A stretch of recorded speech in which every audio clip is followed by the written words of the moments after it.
The first letter arrived on a windless morning in October. It lay on the kitchen table when Mara came downstairs, propped neatly against the sugar bowl, as if someone had placed it there with deliberate care. The curtains were still drawn. The house held that muffled underwater quiet particular to early autumn, when the air is cold but not yet cruel. Mara stopped at the foot of the stairs. She lived alone.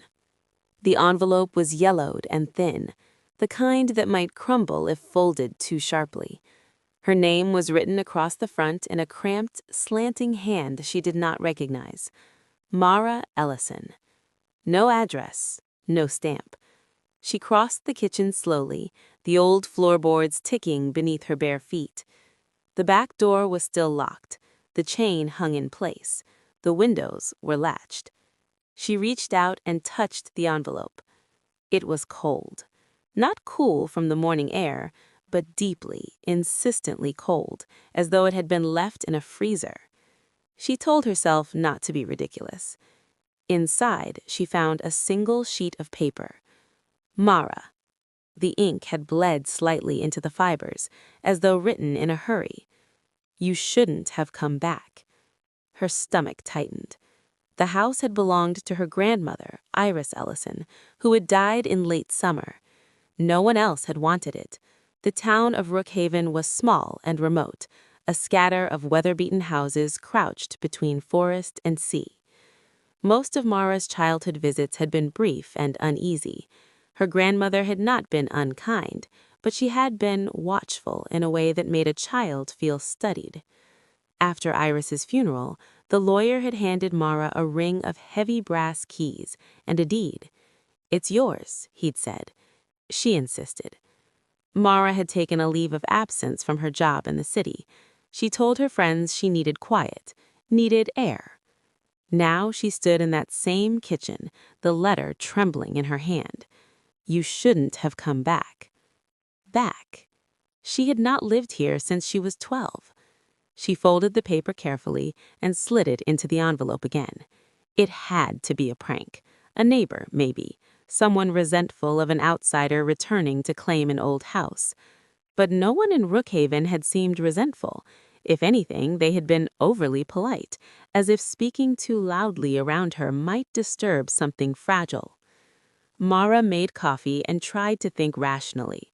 When she finished her cup, she walked through the house and checked every door, every window. The locks were intact. The old brass latches were stiff but secure. She went upstairs last. The hallways smelled faintly of dust and dried lavender. The wallpaper was patterned with small, faded violets. At the end of the corridor stood the door to her grandmother's bedroom. It had always been kept locked. As a child, Mara had once asked what was inside. Memories, her grandmother had said. Too many. Now the door stood slightly ajar. Mara felt a pressure in her ears, like descending too quickly in an airplane. She did not remember unlocking it. She pushed the door open. The room was dim, the curtains drawn. A narrow bed, perfectly made.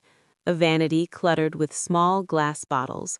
A wardrobe, its dark wood polished to a dull sheen. And the air was cold, colder than the rest of the house. Her breath fogged faintly. She stepped inside. On the bedside table lay another envelope. Mara, I warned you once before. Her throat closed. Once before? She had no memory of this. The handwriting was identical to the first letter. You forget what you saw. You always forget. That was the deal. Deal? The word struck her like a physical blow. A flicker of something moved at the edge of her vision. She turned sharply. The mirror above the vanity reflected the room behind her, the open doorway, the empty hall. But for a split second, less than a heartbeat, she had thought she had seen someone standing just beyond her shoulder. A tall shape, watching. She spun around. Nothing. The house groaned softly, the sound of settling wood. Mara forced herself to breathe. You're overtired, that's all. She folded the second letter and slipped it into her pocket. When she left the bedroom, she pulled the door shut and locked it. The key was already in her hand. She stared at it. She had no recollection of taking it from the ring. That night, she dreamed of water. She stood at the edge of the cliffs beyond Rookhaven, where the rocks fell sharply into the sea. The sky was bruised purple, the horizon bleeding into darkness. Someone stood beside her. She could not see their face. "You promised," the figure said. The voice was neither male nor female. It seemed to echo from inside her own skull. "You said you'd leave." "I did," I heard herself reply. "I did leave. But you came back." The wind rose suddenly, tearing at her clothes, dragging her to the edge. "You can't have both," the voice whispered. The ground crumbled beneath her feet. She fell. Mara awoke with a strangled gasp. Sheets twisted around her legs. The room was dark, and someone was standing at the foot of her bed. She could see the outline against the faint gray light filtering through the curtains. Tall, still. Her heart hammered violently. She thought she might faint. "Who's there?" she croaked. The figure did not move. Slowly, she reached toward the bedside lamp and clicked it on. The light flooded the room. It was empty, but at the foot of the bed, pressed into the quilt, were two deep indentations, as if someone had been standing there. The next morning, Mara walked into town. Rookhaven's main street consisted of a bakery, a hardware store, a post office, and a small grocery. The sea lay visible at the end of the road, gray and restless. She entered the bakery first. The bell above the door jingled softly. Mrs. Calder, who had known Mara since childhood, looked up from behind the counter. "Morning, dear. Settling in all right?" Mara hesitated. Did my grandmother ever mention anything unusual about the house? Mrs. Calder's smile faltered almost imperceptibly. Unusual? Strange occurrences? Letters? Drafts? Noises?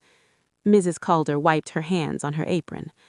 "Old houses make noise," she said lightly, "and your grandmother, well, she was private." "Private how?"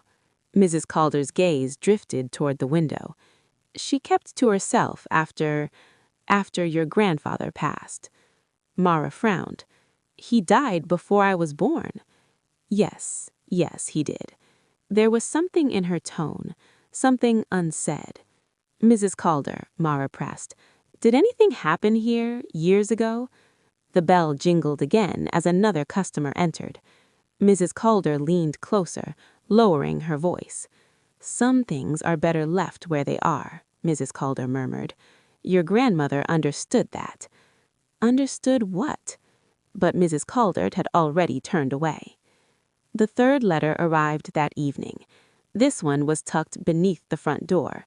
Mara found it when she returned from stacking firewood in the shed. "Mara, you were 12 the first time."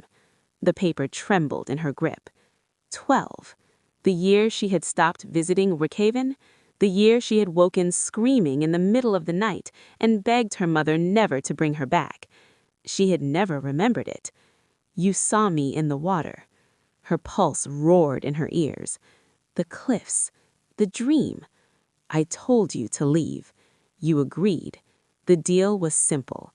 You live, I stay. Separate." She sank into a chair. "I don't remember," she whispered. The house answered with silence. That night, the temperature plummeted. Mara piled blankets onto the bed, but the cold seeped through fabric, through skin, into bone. At some point, she drifted into uneasy sleep. She woke to the sound of dripping water. Plink, plink, plink. It echoed through the hallway. She sat up. The house did not have plumbing upstairs. The dripping continued. She rose and stepped into the corridor. The sound led her toward her grandmother's bedroom.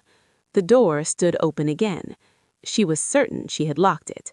The dripping came from inside. Her breath fogged in the air. "Mara." The voice was soft, close. She stepped into the room. Water pooled across the wooden floor, spreading from the center of the room. It glistened faintly in the moonlight. and in the middle of the puddle stood a figure, not solid, not entirely transparent. Its edges wavered like heat haze. Its hair hung dark and wet around her shoulders. Its eyes were hollow, deeper than shadow. Mara knew with a sick certainty that she was looking at herself, but not as she had been at 12. The figure's mouth opened. "You promised." The words were not spoken out loud. They formed inside Mara's mind. "I don't remember," Mara said out loud, her voice shaking. The water crept closer to her feet. "You saw me fall," the girl said. "You saw me drown." Fragments flickered behind Mara's eyes. A summer afternoon. The cliffs. A dare. Her grandmother's warning, "Stay away from the edge." A slip.